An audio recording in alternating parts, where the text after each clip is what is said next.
네, 이번 강의는 생물 다양성 단원의 챕터 2 두 번째 강의로서 우리 챕터 1에서 배웠던 생물 다양성을 판단하는 기준과 생물을 분류하는 법, 분류 체계에 이어서 그 생물 다양성을 보존하는 것이 왜 중요한지, 그리고 보존하는 것이 어떤 의미가 있는지, 보존하는 방법들, 우리가 생물을 어떻게 이용할 수 있는지 그런 것들을 한번 배워볼 겁니다. 그래서 첫 번째 강의에서 생태계를 내가 조금 더 설명을 해놨기 때문에 이번에는 생태계를 간단하게 또 설명을 하고, 혹시나 나의 이제 수업을 듣지 않고 다른 챕터 1을 듣고 온 친구들이 있을 수 있으니까 또 생태계를 자세히 좀 최대한 해보겠습니다. 자, 그래서 처음으로 나오는 것이 이제 생태계라는 단어가 나오게 되는데, 이거 우리 챕터 1에서 잠깐 배웠었어. 그래서 아마 이해를 하고 있는 학생들도 많을 거예요. 챕터 1에 어디서 나왔냐면 생태계 중요성에서 나왔는데, 잠깐만 보고 들어가 볼게요. 그 앞에 넘어가 보면 1쪽 그리고 2쪽 맨 밑에 보면 생태계 다양성이라고 우리가 생물의 다양성을 판단하는 세 가지 기준 중에서 마지막 기준인 생태계 다양성에 대해서 우리가 배웠어. 그러면서 생태계가 어떤 건지 간단하게 보았고요. 우리 챕터 1의 수업 시간에 내가 이렇게 설명한 우리 필기 내용도 있습니다. 그래서 생태계는 뭐냐면, 자, 우리가 생태계라고 얘기를 했을 때 떠올릴 수 있는 그 이미지 그대로 그게 맞아요. 근데 생태계에 들어갈 수 있는 요인은 두 가지로 나눠집니다. 비생물적 요인과 생물적 요인. 그래서 생태계라고 했을 때 우리가 기본적으로 뭔가 식물, 동물만 생각할 수 있는데, 그것이 아니라 그 식물과 동물이 살아가는 환경에 포함되어 있는 요인들, 토양, 물, 공기, 즉 흙, 물, 공기. 자, 공기도 포함되고요. 그 다음에 또 중요한 거는 온도도 포함이 돼. 그 말은 우리 살아가는 지역에 있는 기후도 생태계에 들어갈 수 있는 요소라는 거지. 뭐 열대기후 아니면 한대기후 이런 것처럼. 그 다음에 빛, 햇빛. 햇빛이 왜 중요할까? 햇빛이 들어와 줘야지만 식물들이 광합성을 할 수가 있겠지. 그래서 이 5가지의 비생물적 요인이 꼭 들어가 줘야 된다. 그리고 당연히 생태계에 들어가 줘야 되는 것은 또 생물적 요인이 있는데, 생물적 요인은 우리 3가지로 나눌 수가 있어요. 볼까요? 자, 우리 생물적 요인에는 당연히 생물이 들어가겠지. 근데 생물을 이 생태계 기준으로서 우리가 좀 나눌 수가 있어. 하는 역할에 따라서. 첫 번째는 생산자, 두 번째는 소비자, 세 번째는 분해자. 자, 생산자는 뭘까요? 여기서 생산하고 소비하고 분해하는 것의 기준은, 주어는, 숨겨진 주어는 바로 영양분이야. 즉, 더 자세히 말하자면 포도당. 우리가 영양분으로 몸에서 쓸 수 있는 물질. 그리고 우리 책에서 또 유기물이라고도 나오네요. 유기물은 우리 사람이 먹어서 에너지를 낼 수 있는 물질을 가지고 유기물이라고 합니다. 자, 그래서 생산자는 그러면 영양분을 직접 생산한다. 포도당을 직접 만들어낸다는 의미고, 그러면 포도당을 직접 만들어낼 수 있는 생산자들, 즉 생물들은 어떤 게 있을까? 우리가 일반적으로 말하는 식물이 될 수 있겠지. 왜? 식물은 광합성을 하죠. 광합성이 뭔데요, 얘들아? 광합성은 이렇게 해서 표시해볼까? 광합성은 이산화탄소와 물을 이용해서 뭘 합성하죠? 포도당을 만들지. 그리고 산소가 나오게 되고, 이 과정에서 꼭 필요한 것이 뭐예요? 빛. 자, 그러면 우리 식물은 결국에는 이산화탄소, 물과 같이 우리가 에너지로 쓸 수 없는 물질들, 그리고 빛과 같은 이러한 물질을 가지고 에너지를 쓸 수 있는, 먹어서 힘을 낼 수 있는 포도당을 만들어낸다라고 해서 에너지를 낼 수 없는, 생명이 없다, 뭐 이런 의미에서 무기물에서 유기물을 만들어낸다.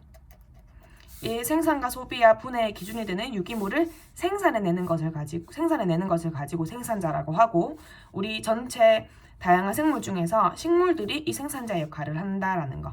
그래서 여기 잠깐 보면은 여기 우리 설명에 나와 있죠.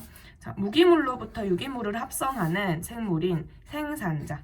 요 말이 쌤 아까 설명했던 이 말이에요. 무기물, 유기물 설명을 했지요. 여기는 식물도 들어갈 수 있고 식물성 플랑크톤. 얘들은 식물성 플랑크톤은 생물로서 얘는 동물이야. 동물성을 가지는데 운동성을 가지는 동물이에요. 근데 안에 광합성을 할 수 있는 엽록체가 포함이 되어서 초록색을 띠면서 식물의 좀 특성을 살짝 가진다는 거. 그 다음에 소비자. 얘들아 소비는 뭐야? 내가 그것을 뭐 사는 것, 돈 주고 사는 것 이렇게 생각을 할 수 있지. 소비는 내가 그거를 먹는 거죠. 내가 그거를 사용하는 거야. 그러면은 얘는 뭘 사용하는 거? 포도당을 사용하는 거.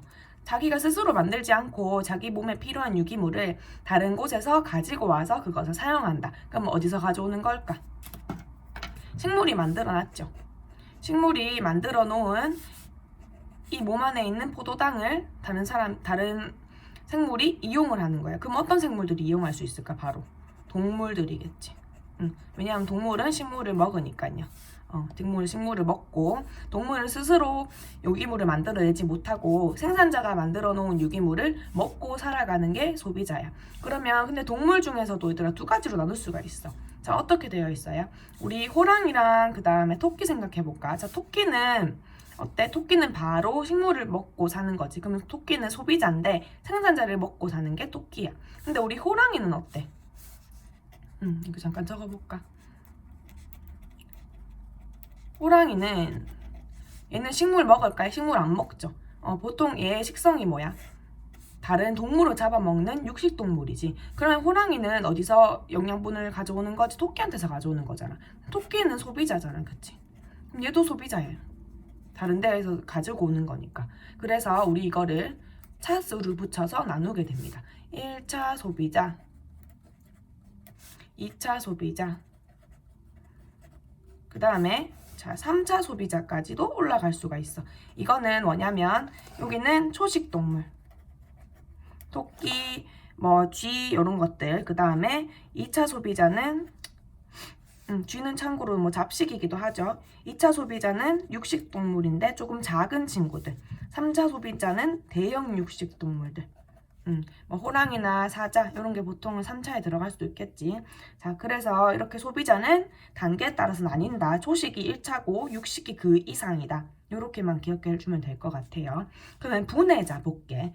여기서 이 분해라는 건 뭘 분해한다는 거? 영양분을 분해한다. 그러면 어디서 분해할 수 있겠어? 영양분을 가지고 있는 생물들에서 뽑아온 영양분을 분해를 할 수가 있겠지. 그래서 이 분해자는 누구를 분해할까 그럼? 식물과 동물을 분해한다. 근데 애들 살아있는 애들을 막 분해하지 않겠지. 달려들어서 사체를 분해하는 거예요. 그래서 생물의 사체는 아니면 배설물에도 우리 유기물들이 포함되어 있어. 뭐 미처 소화되지 못하거나 모든 생물들이 모든 유기물을 소화시킬 수 있는 것이 아니기 때문에 배설물에도 유기물이 남아있어. 그러면 사체나 유기물들을 섭취하고 여기를 분해해서 이 안에서 유기물을 얻어가는 생물을 분해자라고 하고, 이 분해자에는 세균, 곰팡이가 존재합니다. 그래서 곰팡이 아까 우리 개에서 5개로 나뉘었을 때 어디에 속했지 기억날까요? 곰팡이는 균계에 들어갔지. 세균은 원핵생물계에 들어갔죠. 요거 까먹지 않게 잠깐 언급을 해줬어. 자, 그 다음에 비생물 쪽 요소 설명했고, 자 여기 다시 넘어갈게요. 왼쪽 책 보자. 소비자 얘기 나왔고, 초식동물, 육식동물. 분해자, 생물의 사체나 배설물에 포함된 유기물을 무기물로 분해한다. 다시 유기물을 무기물로 돌려준다는 거. 아까 우리 생산자는 무기물을 가지고 유기물을 합성을 했잖아. 분해자는 다시 반대로 해줘서 다시 원래대로 자연이 돌아갈 수 있도록 하나의 서클이 될 수 있겠죠. 하나의 순환이. 그 다음 비생물적 요소는 쌤 아까 설명을 했고요. 생물을 둘러싸고 있는 모든 자연환경 요소. 자, 그러면 밑에 볼게. 당연히 얘들아, 비생물적 요인과 생물적 요인은 서로 영향을 주고받겠죠. 자, 어떻게 주고받겠어? 제일 큰 영향은 뭘까? 햇빛, 물, 공기. 그렇겠지. 그리고 토양과 온도도 무시할 수는 없어. 왜냐하면 토양을 통해서 식물들이 토양에 있는 물을 빨아들이죠. 그 다음에 토양에만 녹을 수 있는 여러 가지 식물의 생장에 필요한 물질들이 많이 들어있어. 토양으로만 얻을 수 있는 물질들이 있기 때문에 꼭 필요하고 특정한 온도가 되어줘야지만 광합성과 호흡을 잘 할 수가 있어. 그래서 온도도 들어가 줍니다. 그래서 이렇게 서로가 영향을 주고받을 수 있다. 근데 여기서 세 가지로 나눠서 생각을 한다고 해보자. 첫 번째, 비생물적 환경 요인이 생물의 생활에 영향을 주는 것. 즉, 비생물적이 생물에 영향을 주는 거. 자, 여기다가 한번 더 적어볼게요. 여기 좀 자리가 없으니까 위에 올려서. 우리 비생물적 요인들. 여기는 생물적 요인들이 있지. 자, 그러면 비생물적 요인이 생물에 영향을 줄 수 있지. 어떤 것들. 빛이 강하고 물이 충분해서 농사가 잘 된다. 그 다음에 온도가 낮아져서 잎이 변하거나 온도가 올라가서 꽃이 피거나 이런 것들. 우리 보통 이제 어떠한 포유류들은 얘들아 특정한 온도의 변화에 의해서 번식을 하기도 해. 이런 것처럼 식물과 동물은 모두 온도에 굉장히 민감한 경우가 많거든요. 온도나 빛에. 그래서 비생물적이 생물적 요인한테 영향을 줄 수가 있어. 이거를 작용이라고 합니다. 이게 기본이 되는 거야. 자, 그 다음에 생물들이 살아가면서 환경에 영향을 주는 거, 이것을 가지고 반작용이라고 합니다. 반작용은 어떤 게 될 수 있을까? 자, 우리 여기서 아까 광합성 봤지요? 광합성 하게 되면 이산화탄소와 물이 포도당과 산소로 바뀌게 된다. 합성이 된다. 그쵸? 그러면 어떻게 될까? 결국에는 이산화탄소는 줄어들고 산소의 양은 많아지겠지. 이산화탄소와 산소는 어디에 포함된 거야? 비생물적 요인에 포함된 요소잖아. 그쵸? 자, 그래서 바로 광합성이 일어나게 되면 비생물적 요소에 포함되어 있는 산소의 함량이 높아지고 이산화탄소의 함량은 낮아진다. 이런 식으로 또 반작용의 역할을 할 수가 있어. 반대로. 됐죠? 그 다음에 또 여기 책에 나오는 것은 지렁이들이 흙 속을 구멍을 뚫어 다니면서 토양을 이렇게 길을 만들어주지. 자, 이렇게 되면 뭐가 좋아지냐면 여기 안에 공기가 통하게 되고 토양이 오래되면 쌓이고 눌려서 압력에 의해서 너무 다져지게 되면 오히려 토양이 좀 더 오래되게 되고 안에 있는 물질들을 제대로 이용을 하지를 못해. 근데 이렇게 구멍을 좀 뚫어주고 지렁이들이 다니게 되면은 안이 좀 비옥하게 변할 수 있어요. 요거는 너네가 문제 풀면서 이제 이해하면서 바로 찾아낼 수 있을 거예요. 이런 것들은.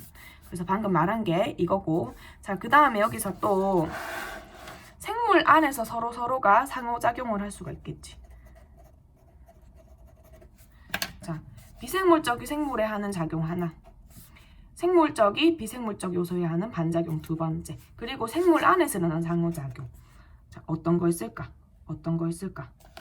그냥 이렇게 생각하면 되겠죠. 내가 동물이 식물을 많이 잡아먹으면 식물의 수는 어떻게 될까? 감소하게 되겠지. 아니면 식물이 너무 많아지게 되면 먹을 게 많아지니까 동물의 수도 많아질 수 있겠죠. 이런 것처럼 서로가 다 연결되어 있어. 생물적인 요소 안에서도 서로가 상호작용을 일어날 수 있겠지. 아니면 우리 뒤에 가면 배우는데 외래종. 외래종이 뭐예요, 얘들아? 외국에서 들어온 토종 동물이 아닌, 토종 동물이나 식물이 아닌 외래에서 들어온 이름 모를 종이야.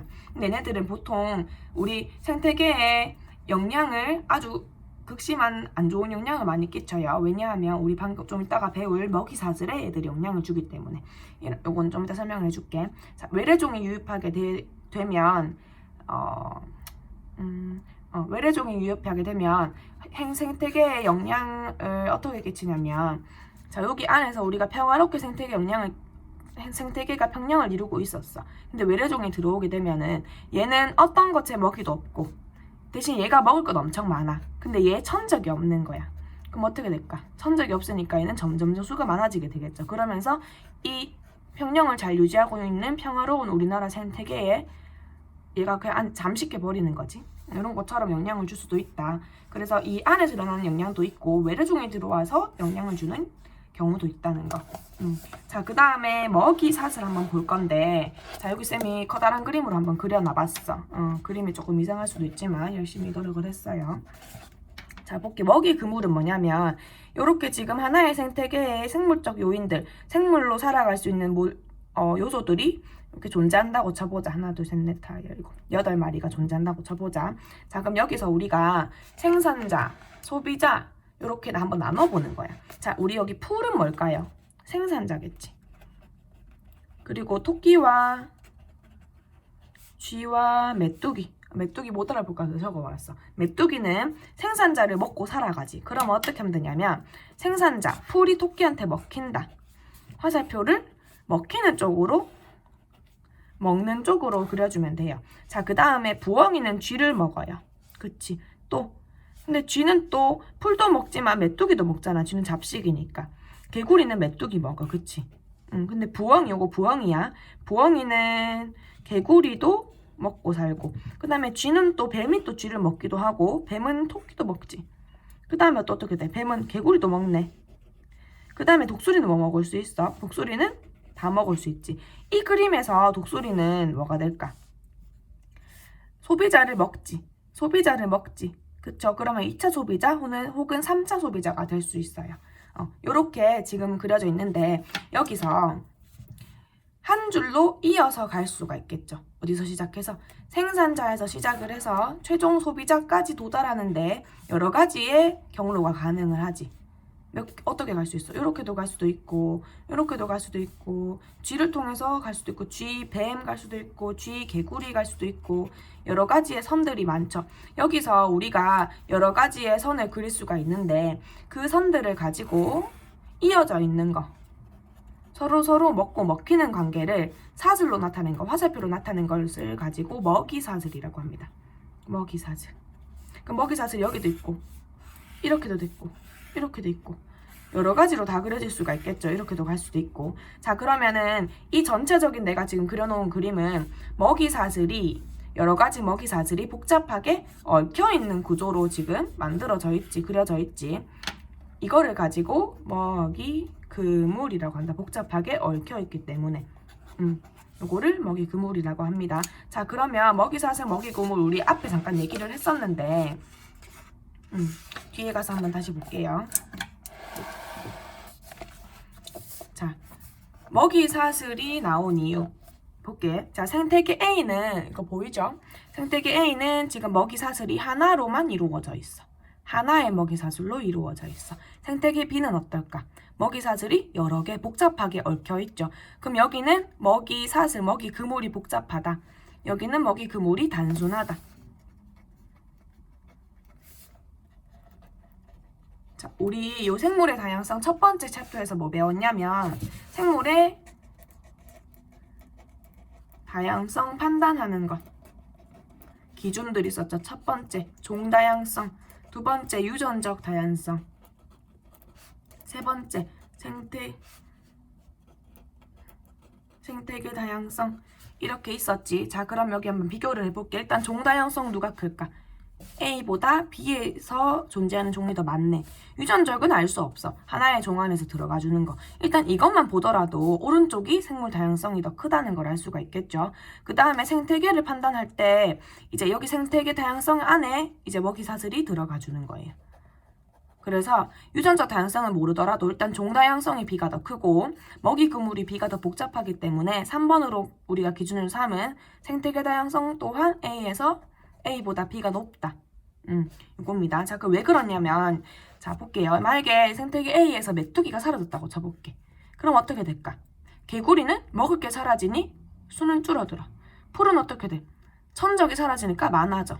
그쵸? 자, 그러다가 뱀은 어떻게 돼? 먹을 게 없으니까 얘도 사라지게 돼요. 그러면은 얘들 둘이는 멸종위기에 처하겠지. 그럼 풀은 어떻게 될까? 계속 자라겠지. 근데 그러다 보면 또 경쟁하고 있는 풀은 또 이제 빛이랑 물을 받고 살아야 되잖아. 그래서 막 무성하게 되겠지. 근데 얘들은 점점점 줄어들게 되겠죠. 이런 식으로 하나가 사라지게 되면 이 생태계 전체가 망가지게 돼. 생태계 평형이 사라지게 돼요. 생태계 한번 B를 볼게. 메뚜기가 사라졌다고 쳐보자. 자, 그러면은 메뚜기가 사라졌어. 그럼 개구리는 먹을 게 없어지네. 그쵸? 개구리 먹을 게 없어지지만 지금 개구리를 먹고 사는 것들이 아주 많지. 뱀, 매가 있는데 그럼 매는 죽게 될까? 개구리가 없어진다고? 아니지. 매는 토끼나 뱀을 먹고 살 수 있으니까 매는 살 수 있어요. 그 다음에 개구리는 먹고 사는 뱀 한번 볼게. 뱀도 토끼, 들쥐, 다른 먹을 것들이 많기 때문에 또 살 수가 있어. 그럼 개구리가 사라진다고 해서 전체 생태계가 망가지는 건 아니죠. 그치? 왜? 항상 하나의 요소를 대체할 수 있는 다른 요소들이 존재하기 때문에. 그래서 먹이 그물이 복잡하게 되면 뭐가 좋냐? 하나의 요소를 대체할 수 있는 다른 생물이 있으므로 생물 멸종 혹은 환경 변화에서 생태계를 유지하기 유리하다. 이렇게 우리가 얘기를 할 수가 있겠죠. 무슨 말인지 알겠지? 이 요소라는 말은 생물이면 똑같은 얘기야. 여기서 뭐 들쥐도 마찬가지야. 너네가 한 번씩 생각을 해보면 뭐 들쥐가 사라진다고 해서 막 풀이 많아지거나 아니면 올빼미가 죽거나 올빼미 들쥐밖에 안 먹네. 실제 생태계에서는 더 많이 먹겠지. 들쥐도 뭐 뱀도 토끼나 이런 개구리 다른 거 먹으니까요. 그래서 자 보면은 여기 중요한 거. 생물 다양성이 높은 생태계 B가 생태계 평형이 잘 유지가 된다. 그럼 생태계 평형은 뭘까요? 위에 볼게. 생물의 종류, 객체의 수, 물질의 양, 전체 이루고 있는 양, 이 일정한 수준을 유지를 하면서 안정이 되어야 한다. 그래야지 생태계 평형이고 잘 유지되기 위해서는 생물종이 다양하고 먹이사슬이 복잡해야 한다. 됐죠? 자, 그럼 우리가 인간으로서 생태계를 어떻게 이용할 수가 있을지 한번 봅시다. 5가지로 나눠서 할 수가 있는데 당연한 거 우리 먹죠? 우리 식물도 먹고 동물도 먹지. 그래서 첫 번째 의식주. 자, 먹는다. 어떻게 해? 면.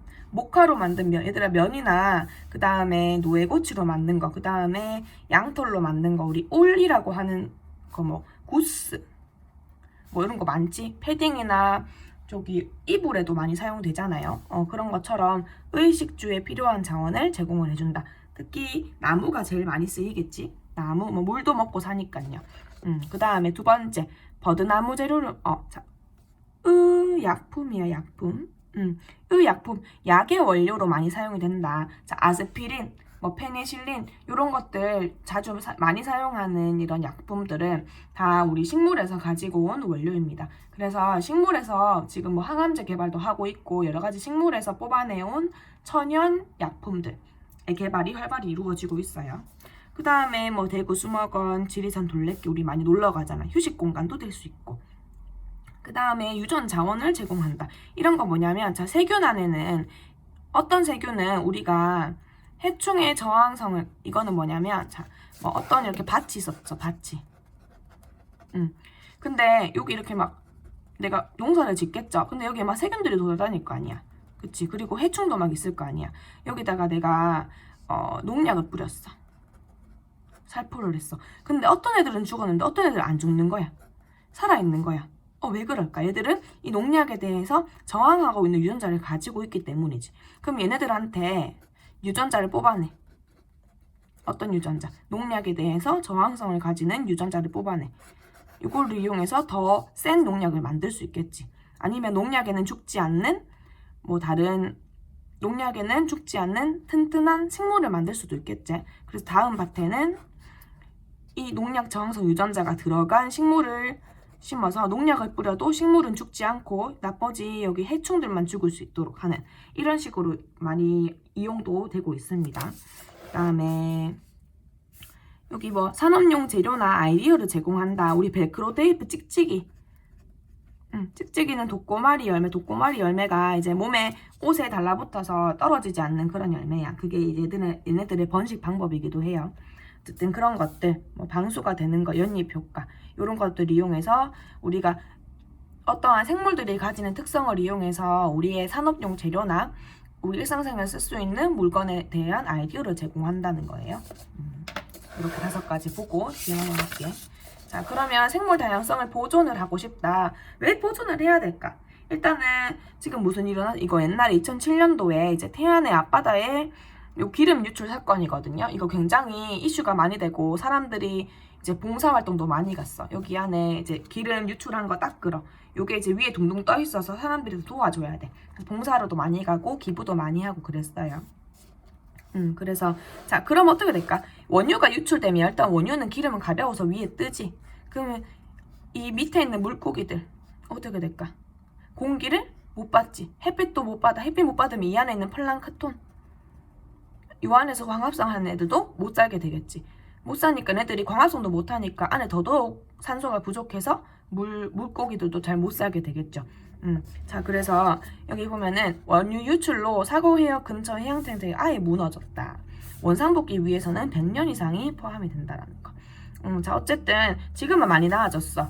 자원봉사자들이 많이 해줬기 때문에 이런 것처럼 우리는 잘 보존을 해야 된다. 아니면 여기 생물 다양성들이 줄어들어서 생물 다양성이 줄어들기 때문에 우리가 자원을 많이 이용을 하는데 그 이용할 수 있는 자원의 양도 줄어든다. 결국에 인간이 살기에 좋지 않다는 거죠. 자, 그 다음에 우리가 생물 다양성 감소된 또 다른 예가 있어. 감소되게 하는 예들, 원인들 어떤 거 있을까? 서식지 파괴, 즉 토지 개발, 토지 개발 같은 거 하면서 자 여기가 만약에 고라니의 서식지였다고 쳐보자. 고라니들이 특히나 로드킬을 많이 당해. 우리가 로드킬이라고 하는 걸 조금 이렇게 로드킬이라고 하는 단어가 실제로 책에서도 나오게 되고 이게 실제 용어거든 얘들아. 그래서 어떠한 고라니든지 야생동물도 뭐 멧돼지나 이런 애들이 사는 공간이 있을 거 아니야. 우리 산 속에 뭐 산 애들이 살고 있었다고 쳐보자. 근데 내가 여기에 길을 내고 싶어서 얘들이 살고 있는 지역에 내가 길을 낸 거야. 그치? 그래서 그러면 이 고라니들이랑 다른 동물들이 야생 동물들은 자기의 서식지를 잃은 거죠. 그치? 살기 부족하잖아. 먹이도 없고. 그래서 자꾸 도로를 나오게 되고 그래서 애들이 죽게 되고 더 이상 악순환을 반복하게 되는 거야. 그래서 인간들이 토지를 개발하거나 숲을 깎거나 벌채 아니면 우리 늪이제 늪을 막아버려요. 위에 막아서 아예 도로로 만들어. 이런 식으로 하게 되면 이 늪에 살고 있는 생태계들이 사라지게 되고 산에서 잘 살고 있는 생태계도 파괴가 되고 토지도 파괴가 되겠죠. 이런 것처럼 생물 다양성이 계속 감소하게 되더라. 이게 가장 큰 감소 원인이겠지. 이게 첫 번째로 큰 원인입니다. 서식지가 파괴된다. 그 다음에 또 생물 다양성을 감소하게 될 원인은 뭐가 있을까? 남획. 남용한다는 거예요. 마구잡이로 막 잡아들인다는 거야. 어떤 거? 뭐 우리 생물 멸종 위기에 있는 생물도 잡기도 하고 비싸게 팔기 위해서. 아니면 여기도 보면 요건 아니지만 요거 그림만 참고해 줄게요. 이런 식으로 자기가 원하는 비싼 동물들을 비싼 값에 팔기 위해서 잡으면 안 되는 멸종 위기지만 많이 잡는 경우도 있어. 그러면 그런 경우는 생물 다양성을 더욱더 감소시키는 얘기겠지. 그 다음에 이제 여기 나오는 거는 외래종의 유입이에요. 외래종. 여기 나오는 건 베스라고 하는 건데 얘들은 굉장히 큰 물고기야. 근데 얘네가 들어가게 되잖아. 어떻게 들어왔어 우리나라에. 어떻게 들어올 수 있을까? 일단은 우리 기후가 변화하면서 이 외래종이 다른 바다에서 해류를 타고 들어올 수도 있겠지. 아니면 뭐 외국에서 들어온 배에 뭐 얘가 있었는데 걔가 바다에 들어가거나 호수에 들어가서 살 수가 있겠지. 강에 들어가서. 자, 근데 이 베스는 원래 미국이나 캐나다에서 사는 물고기였는데 우리나라에서 70년대에 얘들을 많이 그냥 아예 데리고 왔어. 대놓고 수백 마리를 들여왔어요. 그리고 강에 그냥 보냈어. 그냥 얘네들을 한번 키워보려고 그랬던 거야.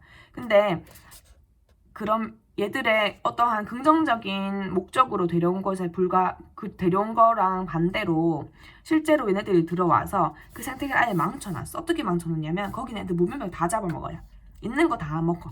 근데 얘네들을 먹을 애가 없어. 천적이 없는 거야. 그러다 보니까 얘네들은 무자비로 많이 생겨나게 돼. 이런 것들이 외래종의 문제지. 또 다른 외래종이 뭐 있냐면 뉴트리아라는 커다란 쥐 같은 애가 있어요.